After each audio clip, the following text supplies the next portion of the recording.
Good morning, everyone. Welcome to CHEST 2022, day 3, I think. This is Tuesday morning, and we are here to welcome you to the day. Live. I am live.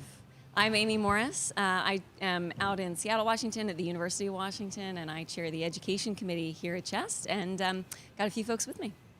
Hi, I'm Mary Beth Scholin. I'm here from Salt Lake City, Utah, and happy to be here this morning live with my buddies. I have a long history of coming to CHEST and involved in the Interstitial Lung Disease Network. I was the past chair there and now chair the Occupational Environmental Networks, which have been great programs. Hi all, I'm Teja Kulkarni. I come here from Birmingham, so not that far away, but I've been coming to CHEST for several years now and I've really enjoyed it. I am the vice chair of the ILD section of the Diffuse Lung Disease and Transplant Network. And I'm Gabriel Bosslet. I'm here from Indianapolis, Indiana, and I've been coming to CHEST since 2008 and the former chair of the Training and Transitions Committee. So you guys, what did you enjoy yesterday? What did you do yesterday at the meeting? Anybody? Well, I'll tell you, the biggest thing that I did yesterday was help the rest of the team set up the escape room in the exhibit hall. Try that. If you haven't done it yet. I'm lucky to be here. I couldn't get out. Did you do it yesterday?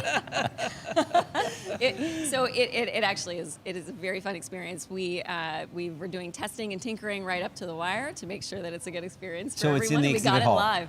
Yeah. So you walk into the exhibit hall, you turn left, you go all the way to the back, and there are a few rooms back there, and it's a good time. Perfect. What did you guys do? Well, I'm going to say actually, the sessions have been great, but I really enjoyed the Wellness Center yesterday. Got a nice sweet little massage, did some painting. That's going to go at the CHEST headquarters, so it was really fun. That is awesome. That is awesome. I'm going to have to find that today. We had a great session on hypersensitive pneumonitis and the comparing and contrasting the two guideline sessions. And I have to say, one of my favorite things about this meeting has been the audience. The questions are so great. The engagement, the back and forth conversations. In every session I've been in, I've just loved that. It's one of my favorite components of CHEST. And it's something that we missed the last couple of years, if I'm honest. That is true. Yeah. That is true. I think we're all just loving that interaction with each other. You can Q&A online, but it's not the same as having that human interaction. Not at all. Absolutely. And yesterday I went to and actually presented at CHEST After Hours, which was our first CHEST storytelling event, which I think was really awesome. So I had an absolute blast. That is a good idea. Yeah, it was fun. That one. Yeah. Super fun. So you guys are involved in the Bridging Specialties Project, and I want to sort of ask about it. I know really very little about it. So can you guys talk a little bit about what it is and how CHEST members can get involved with it? Yeah, so there's over 200 causes for interstitial lung diseases, and every step of the way from patient having their symptoms to actually getting diagnosis, there's multiple levels for delays, and that really leads to a delay in diagnosis, which means a delay in starting medications, which really means time lost there with like lung function decline, which is not something that we can recover. I mean, the medications we have slow down disease progression, but not really a cure. And so CHEST and Three Lakes Foundation really got together to put this initiative where we are trying to, understand where these gaps are and how we can address the gaps, starting from the primary care level all the way up to the community pulmonologists and the interstitial lung disease centers. So, Mary Beth, you want to talk about the surveys we did as a part of the initiative? Yeah, this has been a really exciting initiative. I think long needed to really bring together primary care providers, community pulmonologists, and ILD experts who all look at this disease with a different perspective. And so we did a survey really of, I think, 300 of each of community physicians and community pulmonologists, and learned where some of these gaps were, and in terms of even understanding that there was therapies for this medication, even understanding what the workup would look like, how to even detect the disease, how to even think about it. So with addressing that survey, we developed this toolkit, which has a variety. You would love this as an education expert. A variety of different ways to learn about the disease, including decision-making tools, an e-learning module, games, infographics, things of that nature. And the idea is it should be accessible, it should be easy, it should be practical. And we know our primary care providers are time is not a luxury they have. So, making it accessible and easy has been part of the goal. So are they the target of this, or are pulmonologists the target? Both. Oh, wow. Yeah. Awesome. Can you Yeah. talk about how pulmonologists can sort of access this and get involved?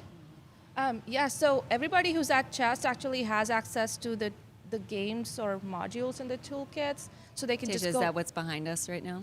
That is what's behind us, but they can also access it on their apps.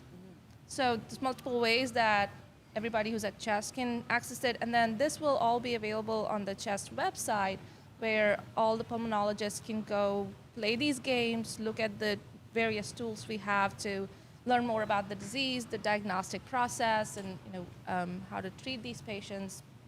Yeah, and the other exciting thing that's coming are grants to access the learning module and showing us how effective it is, so we can learn and continue to improve the process. So that there's grants. Stay tuned, everyone, for an ability to get a grant to deploy this in your own area and then measure outcomes. Oh, that's amazing. Yeah. And so how many people do you think you're trying are you guys shooting to reach a certain number of primary care physicians and a certain number of pulmonologists, or at this point it's just sort of let's see kind of what the uptake is? I mean, our target would be, universal across the country. Wow. And so we're still, looking at and exploring different ways to get the word out. We appreciate this opportunity this morning to chat with you about it, and hopefully more and more uptake will come as we deploy this. So it sounds like some of this is online, universally accessible, or will be, and others are you want to work with individual places or other locales to do certain activities. And so just to repeat, so as of today, the way that people can access it is either coming to one of the kiosks or in the CHEST app. The learning module. The learning module in the learning, CHEST app. Yeah. Wonderful. That sounds perfect. That's amazing, you guys. I'm going to check it out today. It's pretty. I think it's pretty good. It is. I mean, if we do say so ourselves, right? What else are you guys looking forward to today? I'm looking forward to we have our network meeting. So we bring everyone together for interstitial lung diseases, and what's fun about that is we have a good conversation about what we've done so far and what we're planning to do next year. Wow, awesome. Yeah. Same? The same, yes. I'm going to put in a plug. If you're interested in ILD, please come to the network meeting, because that's where we're going to, program CHEST 2023. I mean, CHEST 2022 has been fantastic so far. We've had excellent sessions in interstitial lung disease, and now we want to plan the next one, and that's in Hawaii, so you can't really miss it. So come join us, if you're interested, and come talk to us. Yeah, when people ask how to get involved at CHEST, this is always my first answer. Go to the network meeting, listen, be attentive, introduce yourself to some people, which is uncomfortable for some people, but is the way this kind of happens. And so the ILD network meeting is a great way to do that today. Yeah. At Correct. noon? What time are they? It's at 11:15. Okay, perfect. Yeah, I and don't remember think, the room I can't think of another organization I'm involved in that's more welcoming and more Agreed. excited to have increased involvement, and more ideas are better. And that goes to say for the networks as well. Yep. I mean, the Interstitial Lung Disease Network. And trainees too, right? Trainees can go. Absolutely, Yes. trainees too. What I Definitely. love about CHEST is really, the sessions are so practical. Like, what can I take back to my practice? Yep. What can I do for my, patients? How can I change how I approach diagnosis or treatment? And that's something I really love about CHEST. Perfect. Well, I think that leads into what I'm really looking forward to today. The APCCMBD, the Program Directors Association, is having a series of sessions today, which should be very good. And practical things as well there. It's not just patient care, it's all the other things we do in our careers. And for those of you medical educators, I would look forward to that. And again, introducing yourself and getting to know folks, that's half the fun, really. Agreed, totally. And something that we've missed out on again the last Yeah. couple of years. That's what I've been struck by at this meeting was all the hallway conversations that we missed out on. Yeah. So it's awesome. That and that- the line dancing. And the line, that's right. That's for Hazel. Levels, yeah. and just to reiterate, that really goes for all levels. So if you are a trainee, if you're a junior faculty member, and you're trying to figure out how to get involved in projects like this, in any aspect of CHEST, really, or networking for activities at your own institution, other work that you do outside of CHEST, please just reach out, shake a hand, say hello.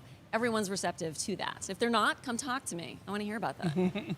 And I'm looking forward to Chess Challenge. It's Tuesday. Tuesday for me is my always Chess favorite. Challenge Day. Yes. Tonight at, I think, 7:30. So we'll get to see 3 teams battle it out on the stage. They always have something new and exciting with the game. There's always a lot of energy in the room, and I am super stoked for Chess Challenge to be back in that's person. Great, yeah. Any last parting words, you guys? No, just have fun, right? We're having a good time. Awesome, perfect. Well, thanks for joining us, and have a wonderful day.